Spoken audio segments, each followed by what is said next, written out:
Good afternoon. I'm Warwick Sabin, Executive Director of the Society of Fellows, and it is my pleasure to welcome all of you to this SOF digital discussion. I hope you and your loved ones are healthy and safe, and I want to thank our members for being part of the Society of Fellows, as well as the guests who are joining us for this program. And this has been a divisive election year, to say the least. In addition to the typical partisan rancor that has seemed to grow worse in recent years, we have experienced profound civil discord that has led many people to worry about outbreaks of violence, even civil war.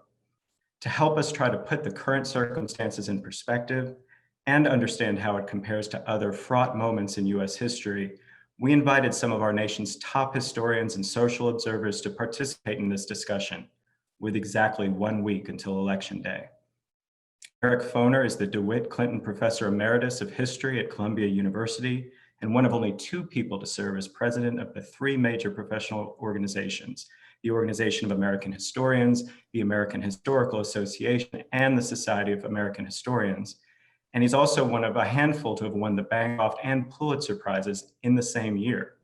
He's written too many books to name, and he was the curator of 2 prize-winning exhibitions on American history: A House Divided, America in the Age of Lincoln, and America's Reconstruction, People and Politics After the Civil War. And Meg Jacobs is a senior research scholar in the Princeton School of Public and International Affairs, where she teaches public policy and history. She also taught at MIT and has been a fellow at the Harvard Business School, the Charles Warren Center, and the Radcliffe Institute for Advanced Studies. She also has written several books, including Pocketbook Politics, which won the Organization of American Historians Prize for the best book on modern politics in 2006. And so with Eric in the 19th century and Meg covering the 20th century, we are pleased to have Jelani Cobb leading the conversation with a particular eye on the 21st. He's a staff writer with The New Yorker and won the 2015 Sidney Hillman Prize for Opinion and Analysis Journalism. His books include The Substance of Hope, Barack Obama and the Paradox of Progress, and he received fellowships from both the Fulbright and Ford Foundations. Jelani currently teaches at Columbia University's Graduate School of Journalism, and before that, he was an associate professor of history and director of the Africana Studies Institute at the University of Connecticut. And as with all of our SOF digital discussions, our panelists will be glad to answer your questions after the conversation, and you can submit your questions anytime by simply clicking the Q&A button at the bottom of your screen and typing them in. And if you encounter any problems during the event, please email the SOF hotline and our team will be glad to assist you. So our panelists now will be in conversation for the first 45 minutes, and then I will pose your questions to them for the rest of the event. And now it's my pleasure to turn the floor over to Jelani Cobb. Jelani. Thank you, Warwick. It's really interesting to be able to have this conversation with the 2 of you right now.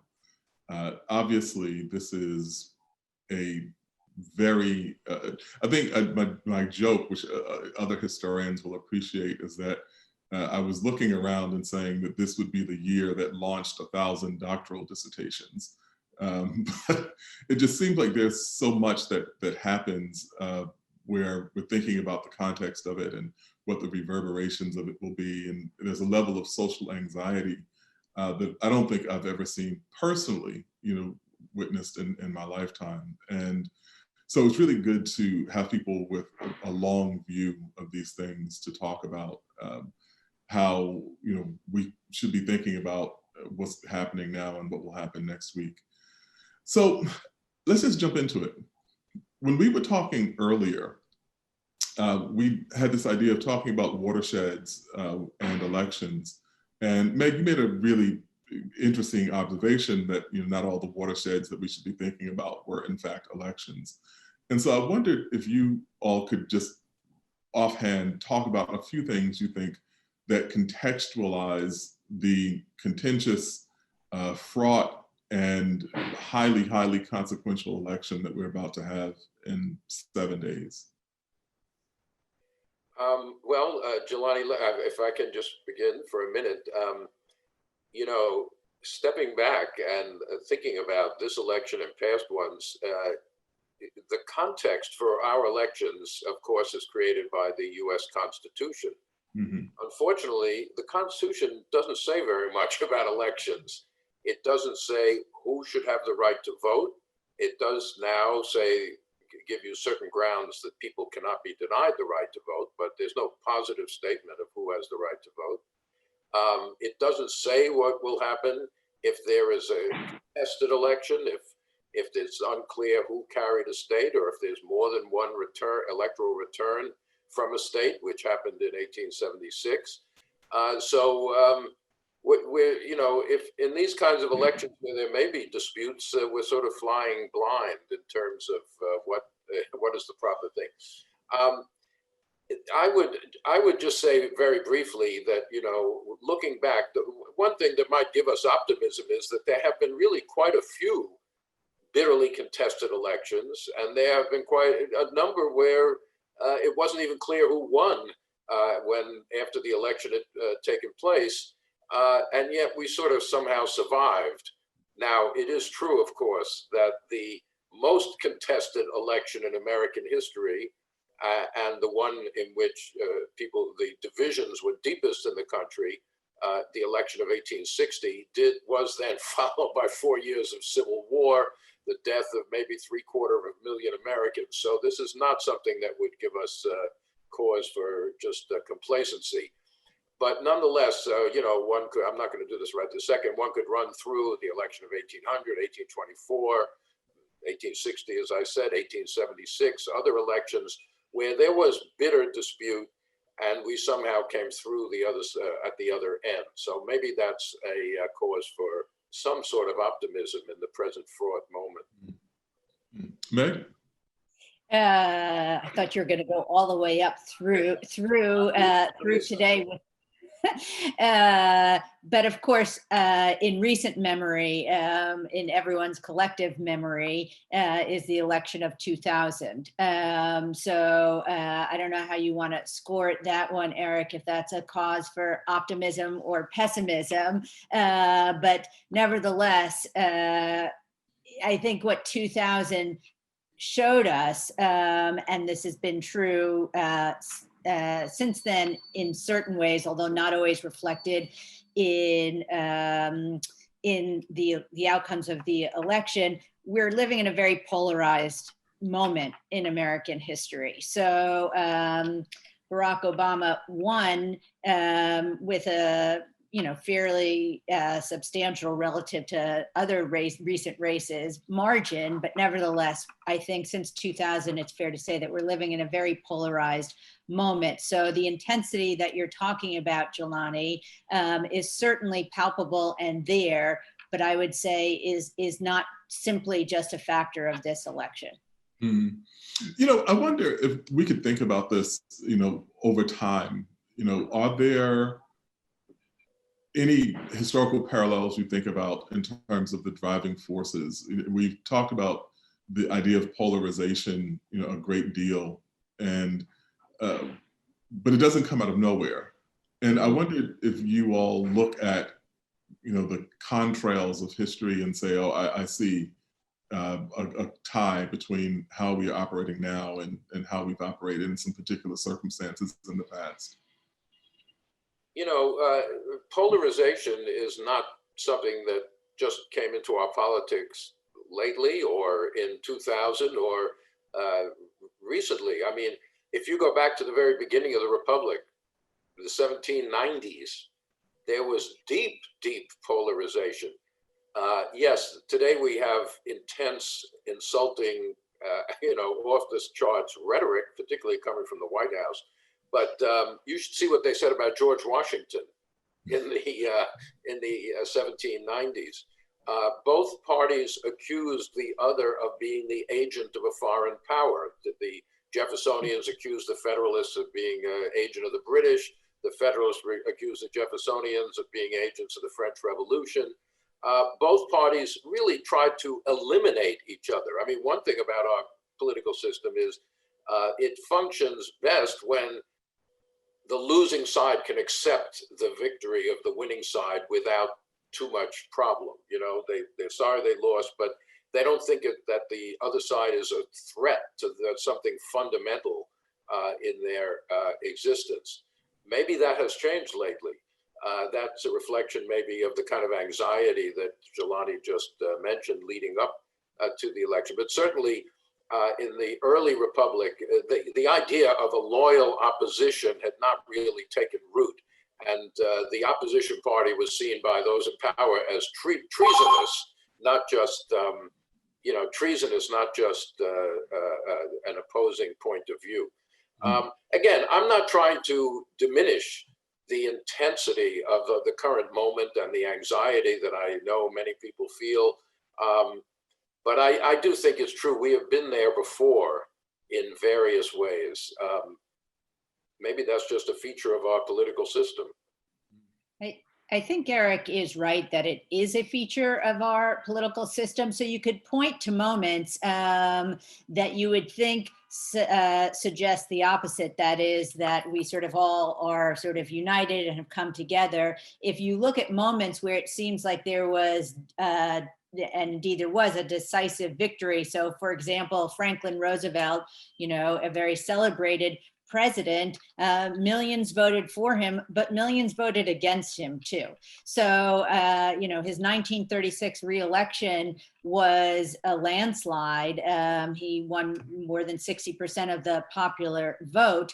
But that was a bitter election with very intense rhetoric. And a few nights before the election, on Halloween night at Madison Square Garden, Franklin Roosevelt appeared before a mass rally and he said, "There's one issue in the election and it's me. And my opponents hate me and I welcome their hatred." And, it was, and the rhetoric was very, very intense. And to Eric's point about the absence of a loyal opposition, there was a poll, a Gallup poll right before the election in which something like 83% of Republicans thought that the re-election of Roosevelt would surely lead to dictatorship. So we can point to moments that we think we can look back on as harmonious and see that there was sort of intensity and an intense sort of feeling on both sides. So let me follow a theme here. Should we then say that Donald Trump is not as alarming a figure as we've seen our major media talk about for the last 4 years? Trump, to my mind, I'm not out here to start rustling up votes one way or the other, but Trump, to my mind, is an alarming figure, but he's recognizable. If you step back and look at, let's say, now here I'm going into the 20th century, which Meg knows a lot more about than I do, but in a way I'm just thinking from my own memory. To me, Trump is a sort of combination of George Wallace, Richard Nixon, and Ross Perot. How about that? In other words, there are recognizable figures, but in a new media world, in a new world where communication is instantaneous to millions of people, which those others had other modes, but not quite like this. But I think many of the themes that Trump has managed to, put out there were already in our politics through those three people I mentioned, whether it was Wallace's candid appeal to racism, Nixon's so-called Southern strategy and law and order emphasis, and then Perot, the businessman, the outsider, and also the first one to really highlight loss of manufacturing jobs as a serious problem for the American economy. So, Trump, I think, is a little shrewder than many of my friends are willing to admit. Not, he's not the high-class intellectual, but he did see things and take advantage of them that perhaps more normal politicians didn't. The question then, did you ask if he's more dangerous? I can't remember how you put it. Well, I think that, like, kind of looking in the light of history, if we can kind of draw parallels to the situation that we're in now, I'm asking if the media has overplayed the extent to which Trump is an alarming figure. Yeah. Well, I would say a certain sliver of the media. There's a certain portion of the Yeah, meeting I wasn't mean, much at all. this is not an original comment to me. You and many others have observed this. I mean, I think the thing that stands out is that whereas Eric referenced Richard Nixon's Southern strategy, Ronald Reagan also had a Southern strategy. Both of them were effective. Both of them were deployed that strategy in certainly more recognizable but more subtle ways than Donald Trump. I mean, Donald Trump's explicit MO is more one of division, whereas I think previously, whether it was sort of an appeal to states' rights, which again had a clear meaning to its intended audience, but Trump seems more explicit in stoking antagonisms. Mm. Do you know what I wonder about? Can you help me make sense of the prominence and kind of, if we were thinking about 10 dynamics, if 5 years ago we were thinking about dynamics that would be, features of American politics in the coming years, I doubt anyone would have said isolationism.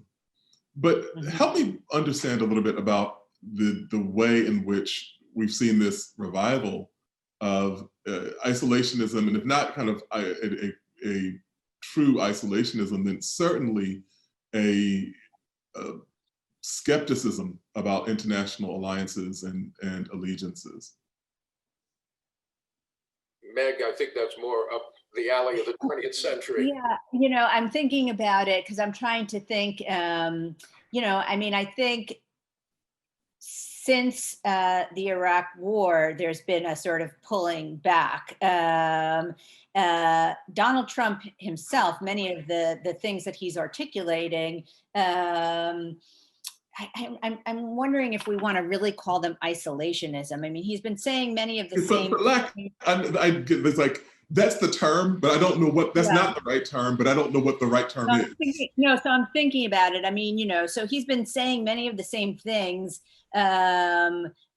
since the 1980s. I mean, you can go back and read old interviews that he did, his Playboy interview, and things like the Iranian hostage crisis, any moments that sort of portrayed Americans as weak.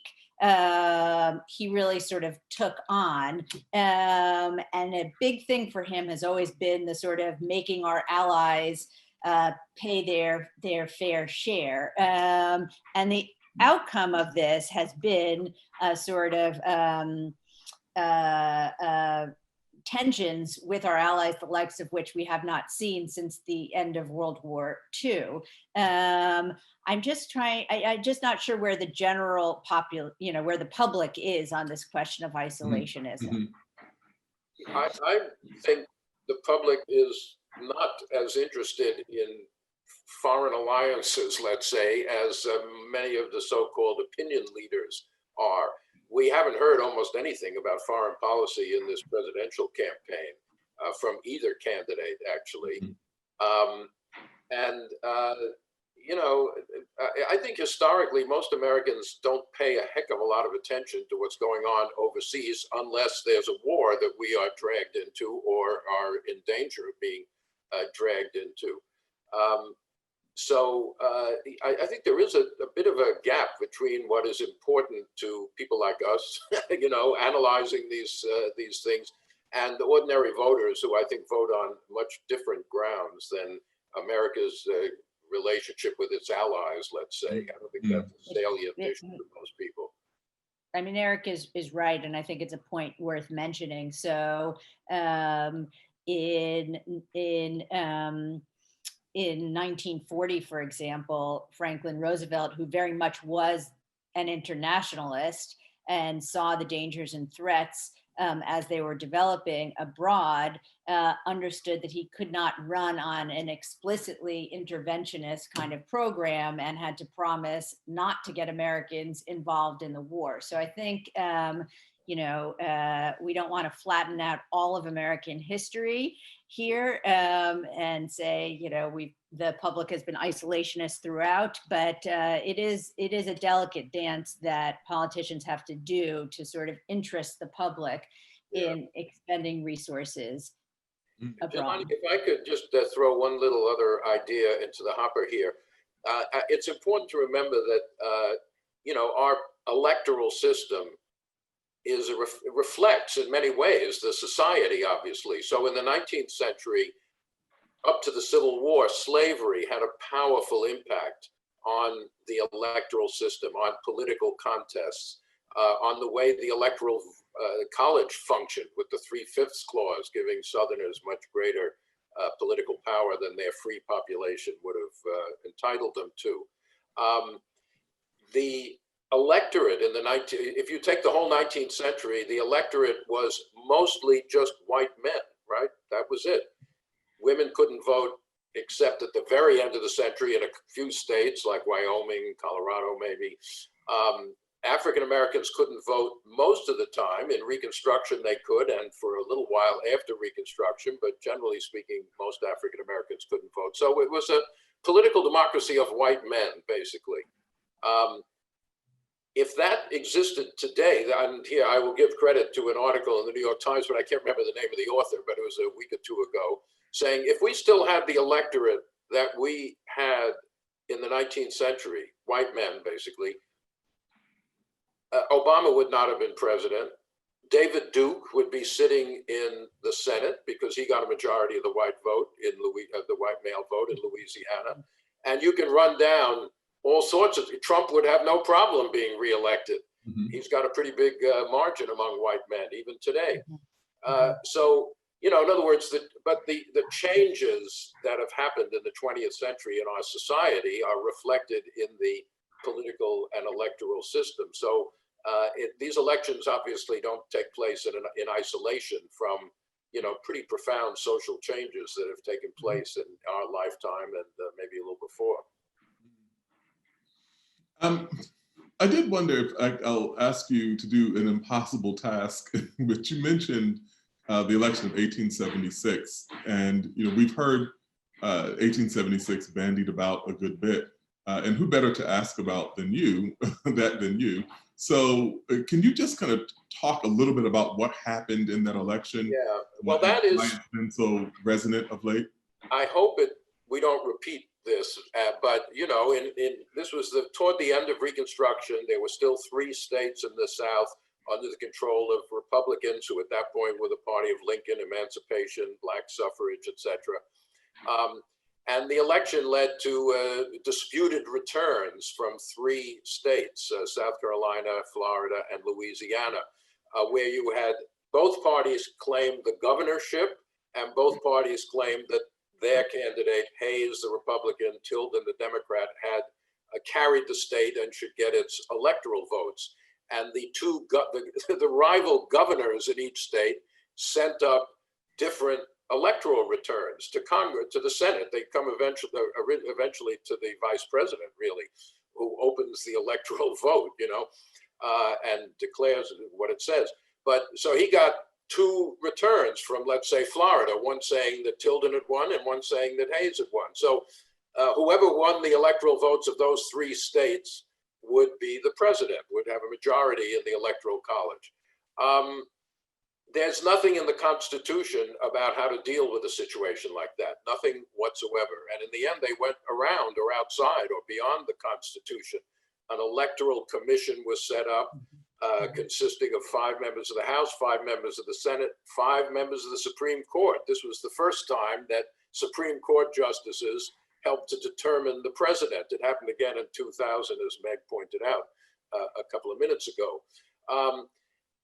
Because of some more maneuvering I don't want to go into, the Electoral Commission ended up with an 8-7 Republican majority, which then declared Hayes had won all those electoral votes and was the winner. But that didn't solve it either, because there are ways that the minority party, just like today, you had a divided Congress. You had the Democrats in control of the House, the Republicans in control of the Senate.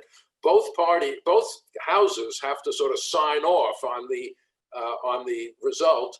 and the Democrats threatened that the House would not approve or would not certify that Hayes had won the election. What would have happened then, nobody knows, except maybe the Senate would then choose a vice president who would become president or something like that. But anyway, in the end, it was solved by a bargain outside of the outside of the constitutional system, the so-called Warmley House, or the bargain of 1877, where basically Hayes got the presidency, Republicans got the presidency, and he basically acknowledged Democratic control of those three disputed states and promised basically to end Reconstruction. So Republicans got the president, Democrats now, white supremacist Democrats now controlled the entire South. The bargain was at the expense of the rights of African Americans, obviously. I think what's lurking behind here is the question, what happens if there are disputes in particularly states like Wisconsin, where the Republicans control the legislature, the governor is a Democrat? Well, you might have the same thing, the governor sending up one set of electoral votes and the legislature sending up another, or even more, what if the legislature decides that since it's so murky, they're going to choose the electors from the state? The Constitution allows the legislatures to decide that they will choose the presidential electors. It happened a lot in the first part of the 19th century. There's nothing in the Constitution as to what would happen in that case. So it's not impossible that if it's a close election in some of these swing states, you could have rival or competing returns sent up to Washington from the states, and you know, it's a blank slate as to what would happen next. You know, one of the other things that has reemerged as a dynamic in the course of this election is a conversation about Black voters and access and voter suppression. And I mean, I'm not a unbiased observer in that I just have a documentary that I did on Frontline on this very issue that aired last week. Whose votes count? And I do wonder if you could talk about that dynamic and, you know, Black enfranchisement, and maybe what the antecedents are for this moment that we're in now as we're seeing this issue reemerge. Well, Eric's mapped out the significance of that issue throughout the 19th century and beyond, from the Compromise of 1877. Although you didn't use that term, so maybe I'm not supposed to use that term, Eric. It's a lot onward, you know, I think it's a very real issue that is still evolving. And so from the period from Reconstruction until Lyndon Johnson's administration, there was widespread Black disenfranchisement throughout the South until the Civil Rights and Voting Rights Act. And 1964, which is when Johnson won in a landslide after the passage of the Civil Rights Act, was the last time that the Democratic Party received a majority of the white vote. So we see these sort of shifting patterns. I skipped over a moment, which I should have included, which is when the African American vote shifted from the party of Lincoln to the party of Roosevelt. So that happened in 1936. So what you've seen is a fairly loyal vote, African-American vote for the Democrats, and a shift away among the majority of white voters towards the Republican Party. And so those are sort of the long-term trends, but what we've seen is that this is not just a matter of demographics or appeals, or even sort of appeals of different candidates. But this is sort of, and we're going to see this, my guess, in this election too, very contested in terms of sort of certifying who gets to vote, who doesn't get to vote. So this question of enfranchisement is really far from a settled issue. Let me point out that the Reconstruction Congress realized, that's 1866, that states might suppress certain votes, blacks or others. And they put into the 14th Amendment a penalty that states were supposed to suffer if they did that, that any state that denied any citizen, any male citizen at that time, later women would be added, the right to vote would lose some members of its House delegation. In other words, those people wouldn't be counted, so to speak, in allocating seats. So if Mississippi at that time was about half black, if they said, well, black men can't vote, they'd lose half their congressmen. That was supposed to be automatic. It has never been enforced. I'm starting a movement to enforce the second section of the 14th Amendment.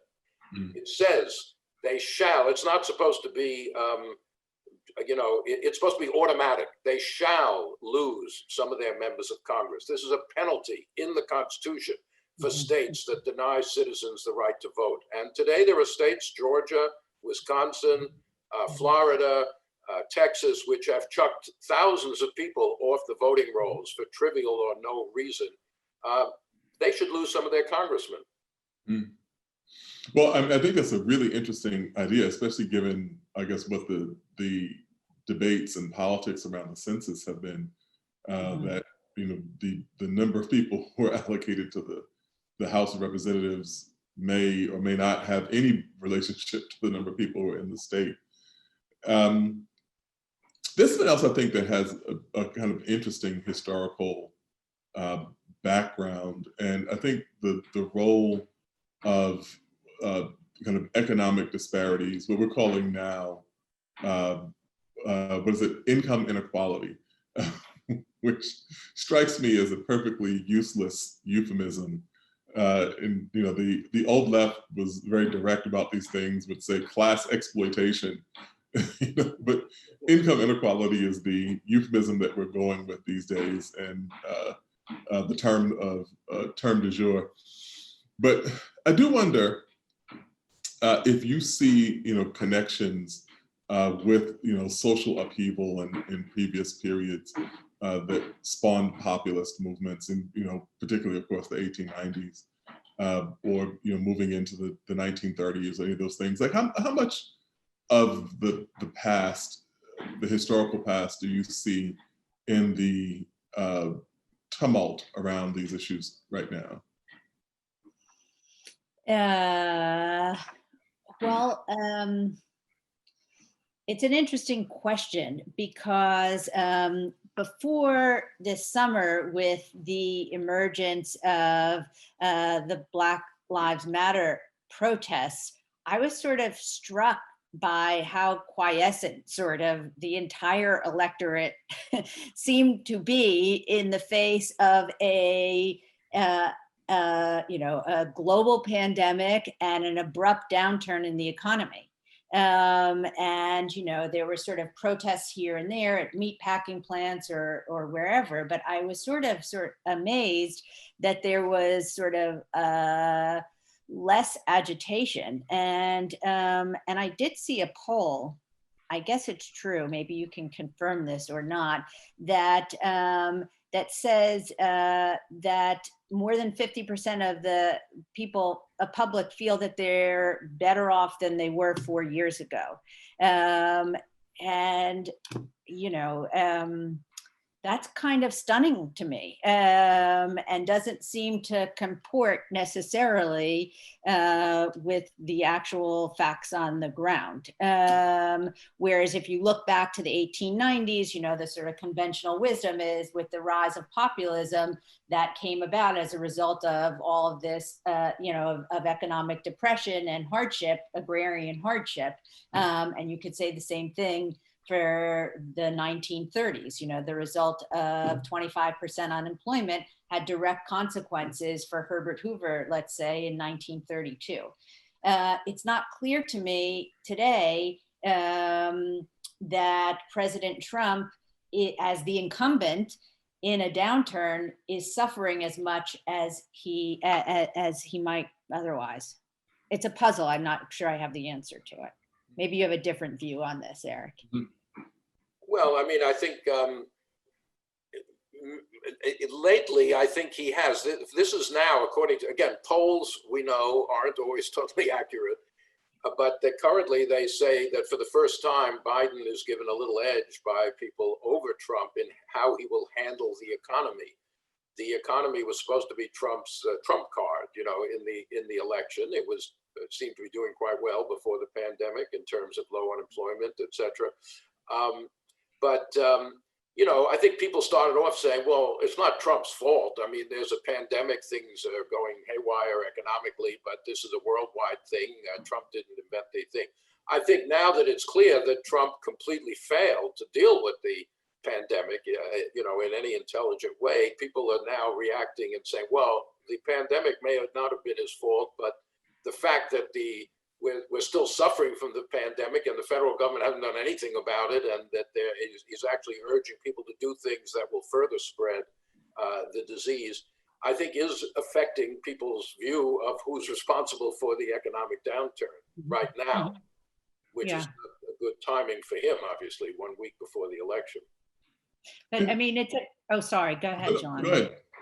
I mean, it's a complicated question because, I mean, we can look back to 2016 too, where, you know, many people noted that Trump was sort of running on this populist appeal, that the margin of difference came among white working class voters in Wisconsin, Michigan, and Pennsylvania, you know, and why was that the case? That Hillary Clinton should have had a lock on these voters.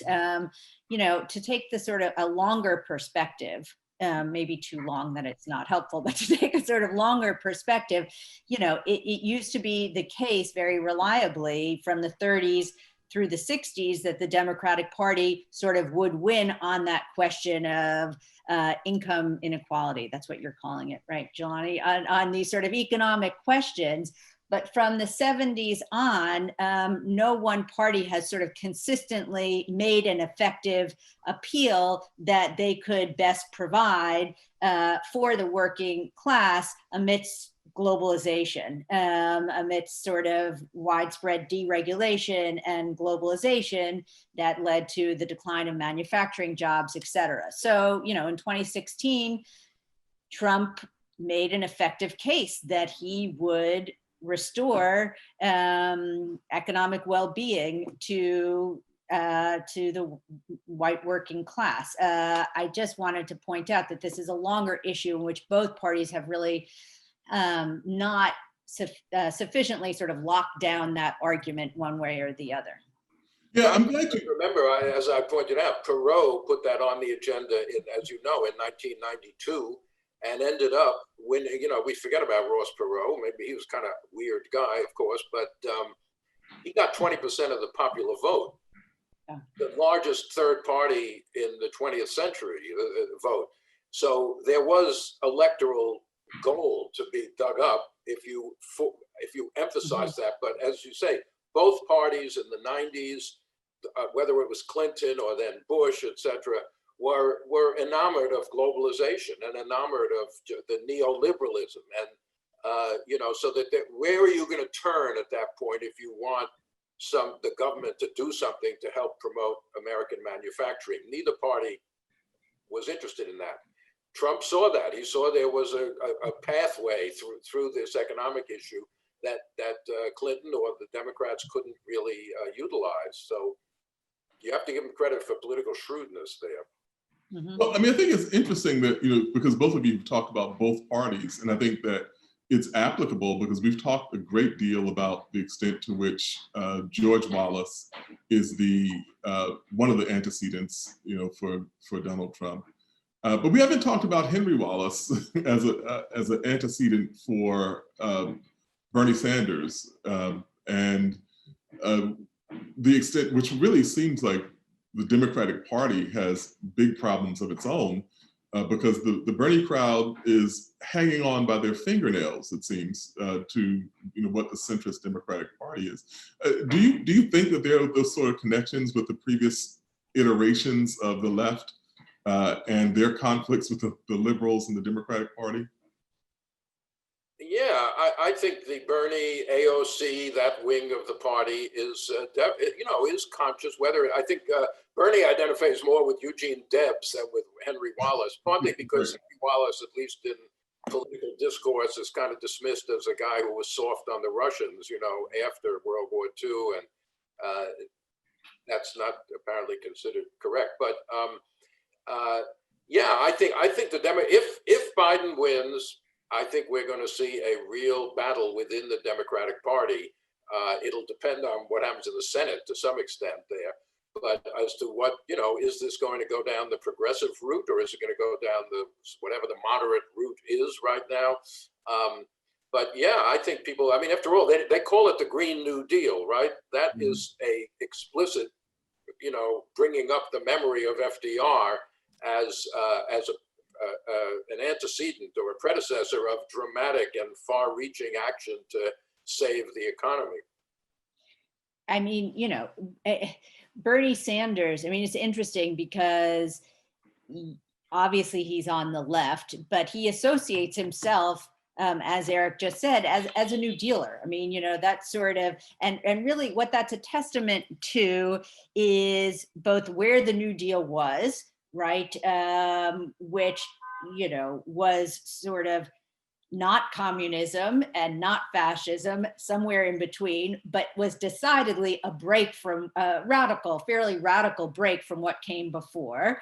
And at the same time, he can Bernie Sanders appeal to that because what's happened from the 70s on is a discrediting of government. So in a certain way, Bernie Sanders is looking back to an older model that really wasn't socialist, that was just sort of New Deal liberalism that has gone by the wayside. And I have no idea, but in certain ways, the severity of the crises that we're facing now makes this a ripe moment for New Deal liberalism.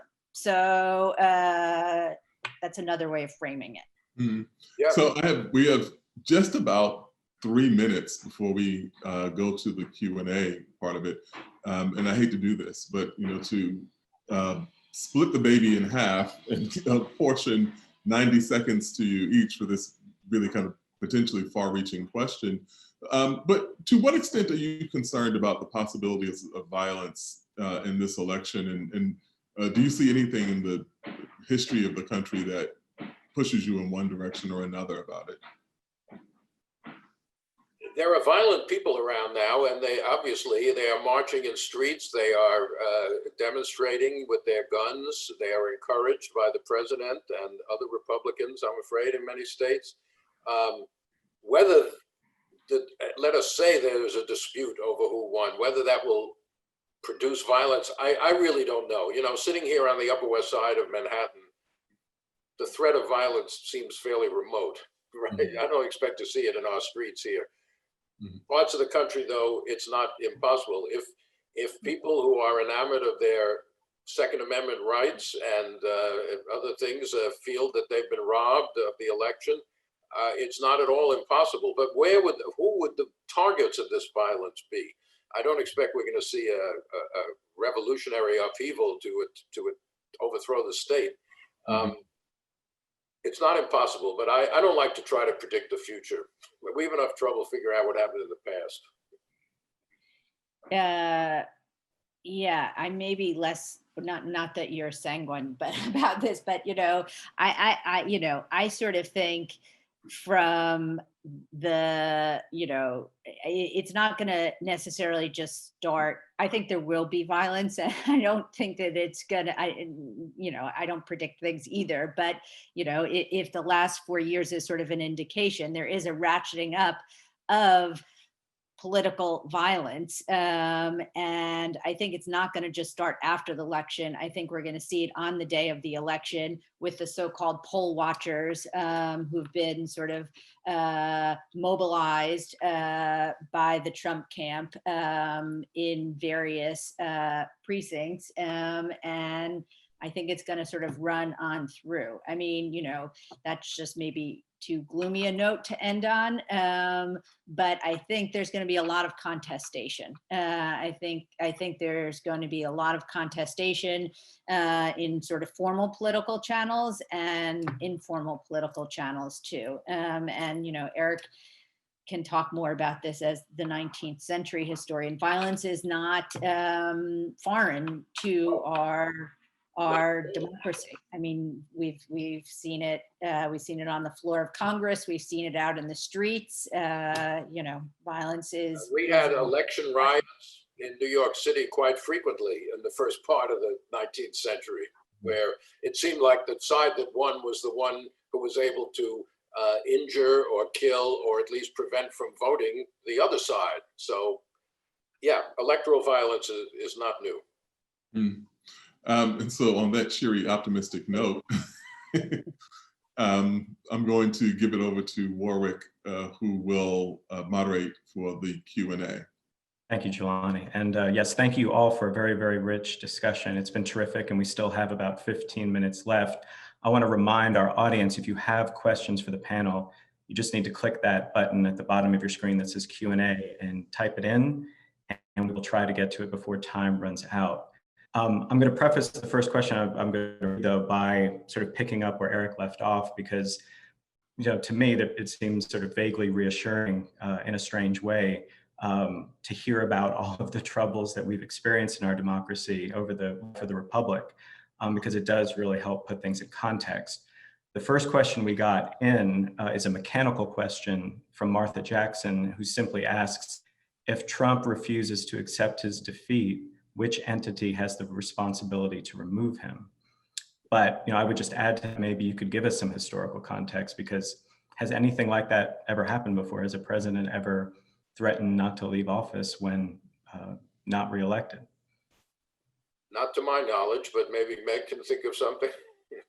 No, I mean, I don't know if you want to talk about the election of 1800, as sort of.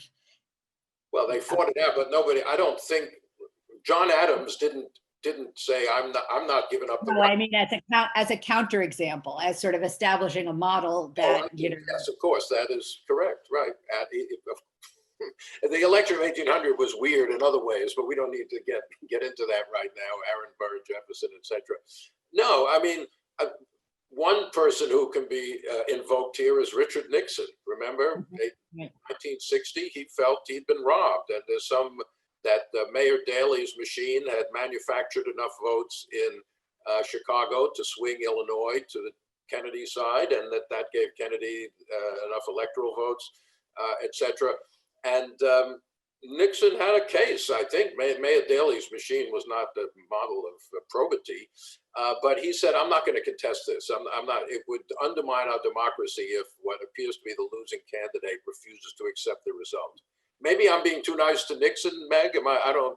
Well, I mean, right. I mean, I think this is a separate point, which I think is worthwhile mentioning, and you can attest to this. This notion that elections are decided when NBC or ABC or Fox or whomever calls it, that night, that's a fairly recent thing. I mean, and certainly wasn't the case all throughout the 19th century, and not just for technological reasons. But the 1960 election, Nixon made some kind of speech in the middle of the night. It wasn't quite a concession. And then he waited a few days before sort of giving a more formal concession speech. I think the difference, however, is Nixon was a lifelong politician who realized if he lost, his day was not, he could fight another day. Whereas I think, Donald Trump has everything resting on this. There's not going to be another political future for him. By the way, as you well know, if he loses, he has still the opportunity to run again. He's entitled to serve another term, whether it's consecutive or not. We may not, if he loses, we may not have seen the last of him. Well, I think he's also concerned about serving a different type of term. Right, that's true also. As I make reference to the various investigations in New York State about whether he's committed fraud, tax fraud. Mhm. Well, just to make sure Martha gets her question answered too, do any of you know which entity would be responsible for removing a president? No, I don't, as I said, the Constitution doesn't say. I mean, it Okay. seems like it's very likely it'll end up in the Supreme Court in that case, in some form. It's unclear. In 2000, the Supreme Court did something completely unprecedented and intervened in how a state counts its own votes, which has no merit in the Constitution at all that they should do that. It was a state constitutional issue with a state, count. They just said, sorry, we're taking over and Bush is president. It's not inconceivable they could figure out a way of doing that again. Whether at this point that would really undermine the standing of the Supreme Court in people's minds, I don't know. I mean, it might, I don't know if they're really ready to do that, but who knows? Thank you. Okay, well, I'll move on to the next question, which comes from Jerry. He asks, do you see conditions that could lead to a successful third party or replacement of one of the existing parties? And I know there's been a lot written about that actually recently. I don't see it. I mean, it is the case that the parties don't have the same. Well, I think I don't see it. What I was going to say, I think the important thing to note too is that for a long time, the Democratic Party, one of their successes at turning out the vote was their reliance on organized labor and unions, and that has sort of severed as the number of unionized workers has declined. However, I don't see the reforming of constituents on the left into a third party. But maybe you feel differently, Jelani or Eric. I mean, I think the Electoral College, also is prohibitive. That not only if a third party emerged, a third party candidate emerged and did what the Dixiecrats wanted to do in 1948, which was play spoiler, they would only succeed in tossing the election into the House of Representatives, where no third party has enough clout to actually do anything. And so I don't know how that would work, but I don't know, Eric, do you have a vantage? Well, no, I mean, you're right. Of course, the Dixiecrat third party in 48. Yeah, if they could throw the election into the House, they might be able to swing, decide who became president. Not Strom Thurmond, their candidate, but if they held the balance. They didn't in the end, of course. And there were other times when groups have tried. But yeah, the Electoral College system is certainly not conducive to third parties unless they're regionally based. If you're Perot got 20% of the vote and no electoral votes, because his vote was spread across the whole country. La Follette in 1924 got what he carried Wisconsin, right? His own state. So he got a few electoral votes. The Dixiecrats won a certain number in 48. I can't remember how many states Strom Thurmond carried, but no third party in the 20th century anyway has managed to bollocks up the process the way many of them would have liked to. Well, yeah, I mean, there's 1912. Yes, good point. Yeah, there's 1912 where, but I don't know that that's exactly I mean, it was a third. Teddy Roosevelt ran on a third party, and I believe he came in second place. Right. But he had already been president as a Republican. Yes, but that was a split, as you know, in the Republican Party, and the result of that was a massive victory for Wilson in the Electoral College, not so much in the popular vote, but in the Electoral College, the split in the Republicans gave almost every state, or most of them, to Wilson the first time around.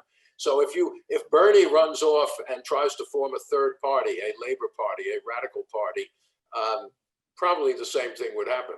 The Democratic Party would be split and the Republicans would just waltz in. Thank you. And I guess we have time for one more question, and everything seems to be kind of falling into a similar theme here. Betsy Orchard asks, from whom does the military take its orders if the election is contested? Should the media be limited in calling the election by some unbiased, uninterested party? And if the media calls it early like 2000, that offers momentum but is toothless, how best to deal with that? You're looking for a coup d'etat or something to save us? The military takes orders from the president, but they're not supposed to follow an illegal order, right? That's part of the ethos. The military is not supposed to follow an illegal order, whether it's an order to torture someone or an order to defend the president in the White House when he actually lost the election. What they would do is unknown, but I think the higher ups in the military are not very happy with President Trump, actually, and do not want to be to become a pawn in an electoral dispute. I think they would run for the hills as fast as they could.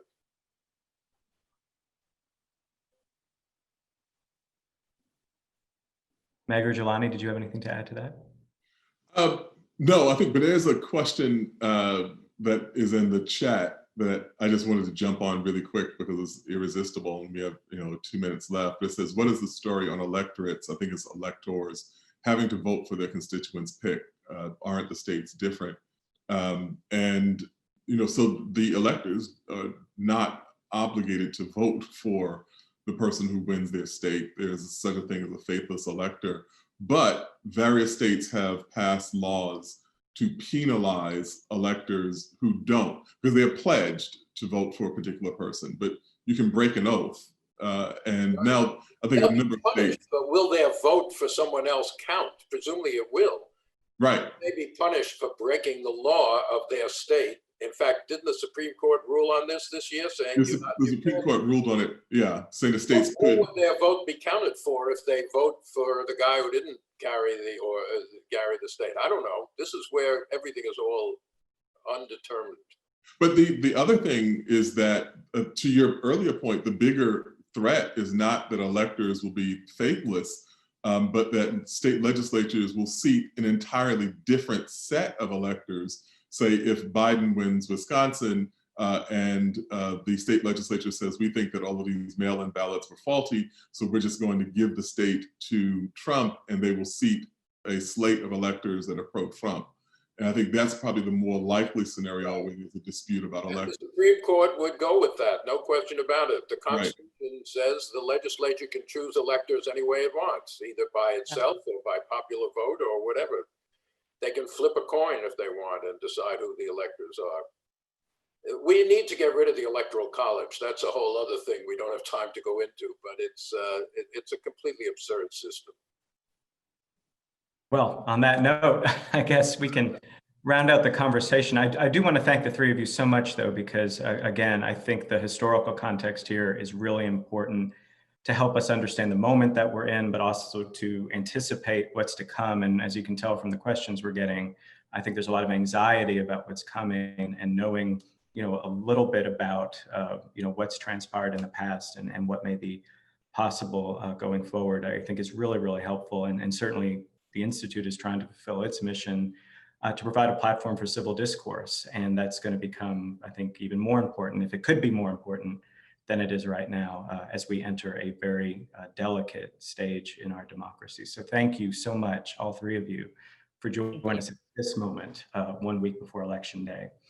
And I also want to thank our audience, our SOF members, as well as our guests that have joined us today. Thank you for being with us for this conversation, and we'll be coming back to you very soon with another digital discussion in November on reimagining cities, which is so important in the context of equity inclusion going forward. So in the meantime, good luck, be safe, Don't forget to vote and participate in this democratic process.